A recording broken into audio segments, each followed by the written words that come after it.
السلام علیکم ورحمۃ اللہ وبرکاتہ۔ دوستوں میں ہوں غفران خان، آپ لوگوں کا دوست، آپ لوگوں کا بھائی۔ دوستوں آج دیکھ رہے ہوں گے اس ویڈیو میں کہ کس طریقے سے ایک جانور کو جو کہ گھوڑا ہے اسے ہیلی کاپٹر کے ذریعے سے جو ہے نا ریسکیو کیا جا رہا ہے، کیونکہ وہ ایک دلدل میں پھنس گیا تھا۔ دوستوں آپ بھی سوچتے ہوں گے کہ یورپ اتنا ترقی کیوں کر گیا اور ان کے پاس سب چیزیں، سب یہ جتنے بھی سہولیات ہیں کس وجہ سے۔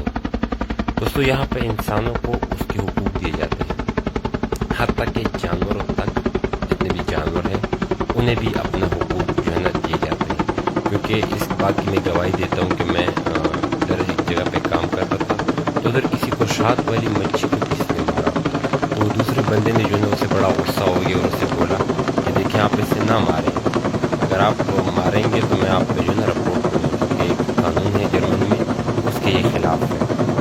تو اس وجہ سے یہاں پہ لوگ جانوروں کو بھی رحم کرتے ہیں، اور اسی وجہ سے اللہ تعالیٰ ان لوگوں پہ رحم کرتا ہے۔ ایسا نہیں ہے کہ مسلمانوں کے لیے زندگی دوزخ ہے یا عذاب ہے اور ہمارے لیے ایک امتحان ہے۔ بالکل دوستوں ہمارے لیے ایک امتحان ہے، لیکن جب آپ انسانوں پہ رحم کرتے ہیں اور اللہ کی مخلوق پہ رحم کرتے ہیں تو اللہ پاک آپ پہ رحم کرتا ہے۔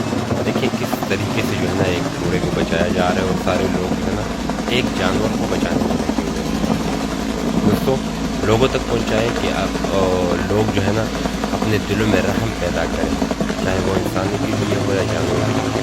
جب آپ انسانوں کو حقوق دیں گے، جانوروں کو حقوق دیں گے تو اللہ تعالیٰ آپ پہ رحم کرے گا۔ اللہ تعالیٰ جو ہے نا آپ لوگوں پہ رحم بھی کرے گا اور ساتھ میں مشکلات بھی انشاءاللہ آسان کرے گا۔ دعاؤں میں مجھے یاد رکھنا دوستوں، فرحان بھائی کو بھولنا نہیں ہے اور اپنا ضرور خیال رکھنا۔ السلام۔